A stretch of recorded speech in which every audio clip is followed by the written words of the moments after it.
What's going on, everybody? I am Baltmatrix, and today we are taking a look at Transformers Collaborative Naruto Shippuden Cross Transformers Kurama and Gamakichi set. This whole thing was picked up at the Hasbro Pulse. Now, the first thing I've got to talk about is the box. I love this box set because it's modeled after the scrolls that show up in Naruto. In the Naruto series. It's really well done, even if my box, well, the figure in my box looks a little bit beat up, because there's a lot of folds in here, and even though it came directly from Hasbro Pulse, for some reason it got a little beat up in shipping. Opening up said box, not hard, just cut the tape, fold it open, and then slide everything out. So we have instructions and the figures themselves. One thing that's very cool is this is the sealing spell that is on Naruto's belly. If you don't know anything about Naruto, just look it up. Just trust me on that. But I'm really glad they included this at the back of the box. This set comes with a couple of really nice accessories, the first of which is this little knife, a wakasashi, or wakasashi. Then we've got the tri-bladed kunai, which is very nice. And then we've got a regular kunai, which is also very nice, very well detailed. And then we've got a Rasengan ball, the Rasengan disc, and then two blast effects that could go on the figure's feet. So, oh, and then the scroll. Can't forget about the scroll to summon the frogs. So lots of nice accessories with this set. I have got to give the developers of this figure credit because it looks really good. It's even got the bandages that Naruto has in the show, and that's very nice. And the head sculpt, I mean, how much more of a robot Naruto can you get? I don't know what else they could do for the head sculpt. You've got the little hidden village of the leaf right there, bandana right there, and that wraps all the way around the figure's head, and it looks like a bandana. The eyes work, the face works, everything about it works. It screams Naruto cross Cheetor. And yes, this is a heavy retool of Cheetor from the Legacy line. Was it Legacy? I don't even remember anymore. I can't keep all the lines straight anymore. I just can't. Now, each hand, he's got a hand for signing jutsu, and then he's got an open and close hand, which is very cool. The open hand on the, well, what is the figure's right hand, is designed to be able to hold the weapons like that, which, nice. And then you can hold the sword. There is no place to put the scroll on the back. That's where our little frog friend comes in. More about him in just a second. But for the actual Rasengan, that hand that opened, the right hand is supposed to open all the way like this. You're supposed to put it up. And then the big Rasengan is supposed to plug into it. However, on my figure, that's a square peg. That's a tiny round hole. It doesn't look like it goes in until you look very closely. There is a tiny little slot right there, which is where it's supposed to fit. So then it can hold its hand up like that, or push it forward. And then the feet plug into these little action bits, which do work with other figures if their feet can fit in. So then we've got Rasengan! So yeah, that totally works. Now there is a way that the figure can wield multiple weapons at once. By using the beast legs that are on the back of the figure, you can then hold both Rasengan and the knives, or the different kunai. And then the little scroll and the little wakasashi go with the frog dude, which is very cool. Yes, this is an official mode according to the directions. The figure is very poseable, but there is one hell of a backpack going on here. To start off with the head, it's on a ball joint, can look up, can't look down, swivel side to side. The beast arms are on swivel, hinge, and then ball joint at the hands. I'll put those down. Shoulders are the same as Cheetor's. I mean, this part of the arm and forearm are exactly the same as Cheetor. So hinge, swivel, another swivel at the upper, the just under the shoulder, bend at the elbow, fists do articulate, and then this right hand opens. The left hand does not open, but it can move. There is a wrist swivel and a wrist bend, which I greatly appreciate. So he can also do the 1,000 years of death. Then there is a swivel at the torso. Legs can kick forward and can kick out. Swivel just above the knee, bend at the foot, and then the foot are on ankle rockers inwards. Gotta say, I really do appreciate the molded shoe that Naruto has and they're using for Kurama here. That weird open toe shoe, I've always hated that, but it works here for some reason.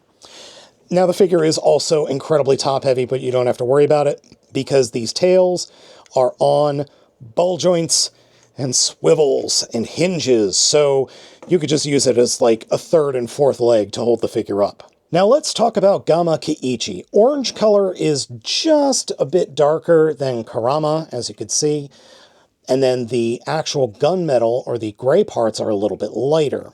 The scroll can be held there, and the wakizashi can be held there. I love the way Gamakichi looks here. I think it's a very good looking figure. It's well textured, and this is going to be spit ore at some point. Transmetal to spit ore. I just know it. But man, does my figure have issues. Specifically the ball joints. The arms are okay. Shoulders are fine. Ball joints in the shoulders, ball joints in the elbows. They're a little on the loose side. Just a little bit.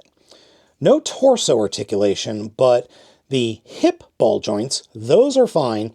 It's these knees. These knee ball joints are way, way, way too loose. To the point where if I don't pose it correctly, the figure's going to fall over. And then the ankle ball joints on mine, they're okay.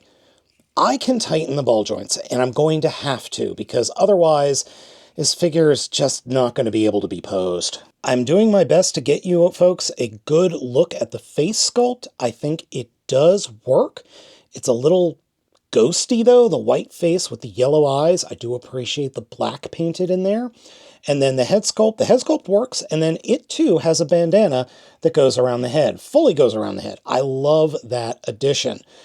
Just the face sculpt, though, in person looks a little weird and kind of creepy. There's also a smile in there, and that smile looks real creepy. Strictly in terms of robot modes, this is a very interesting set.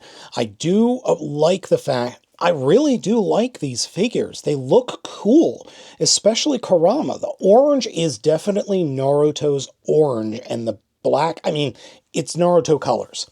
Naruto Shippuden colors. It works incredibly well. And then Gamakichi works well. I think it looks good. It's just a shame about those knee ball joints. That just really irritates me that they've come out so loose. They're not bad figures in robot mode at all.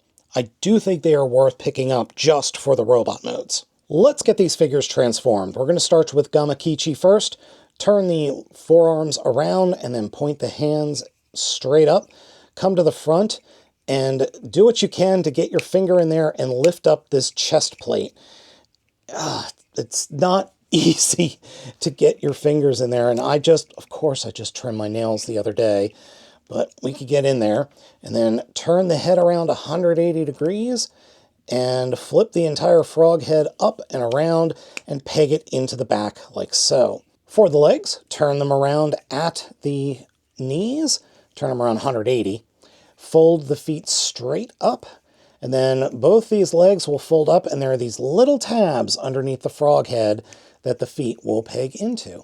Or the shoulders. Now take the shoulders, unpeg them, and swivel them straight back like so. Do the same thing over here. These forearms will come forward like this, and they'll just flip around like that. And then these will fold up like this.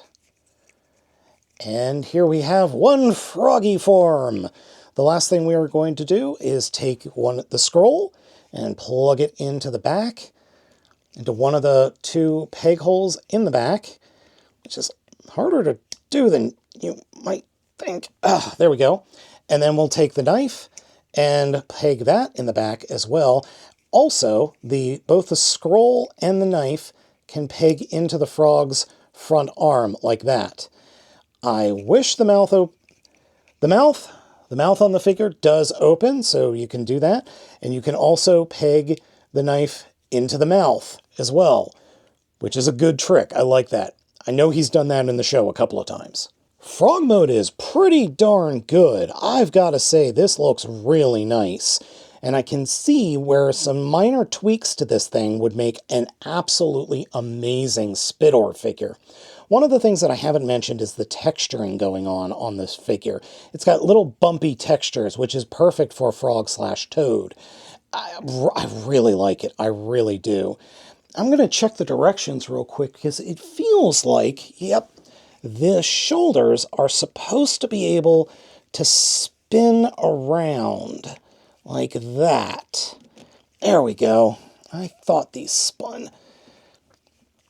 Oh, it's just really hard to get them to spin. Wow. All right, there. Yeah, that works a little better, I think. Yeah, this is a really cool figure. It's a shame about the ball joint issue I have, but that can be fixed. I'm sorry. Ball joint issues. The ball joints are down here. The ball joint issue that I have, but that can be fixed. Yeah, the frog mode, absolutely fantastic. Now for Kurama, but before we get the transformation underway, I did forget to show something. The kunai can both be pegged into the upper thigh for storage. They go in farther than that, but they do require a lot of force, I have found, in order to get them pegged in, especially on this side, the figure's left-hand side. But you can get the kunai knives to peg in. I haven't found a spot to really... Oh, you know what? I've been trying to peg it in the wrong spot. Good Lord.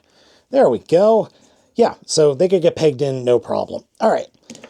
Other than me being a doofus, let's get into the transformation. To start off with, take the head, turn it around 180 degrees, come to the belly and open up the belly like that. Drop the arms straight down, then grab the head and pull it up and over the robot head, and that will peg into place right there. But I have found that you can't do that until, close that mouth, until you close up the shoulders. Because if you try to do it, it is not going to work at all. And, all right, just got to get these arms situated. So you want the arm to look like that. So you could close it up. Oh, and the fist is getting in the way. So again, move the forearm so it pegs into the shoulder joint. And then just lift the wrist on the up so it pegs in out of the way. Bring these together and smush the forearms together. Getting these belly sections pegged together is by far the hardest part of the transformation. But once they're done, you can fold these panels down so we've got a complete cohesive set or piece, and then push the head down to get it pegged into place. Then come down to the feet, take the toes and fold them up into the back of the legs. That will then push out the fox feet.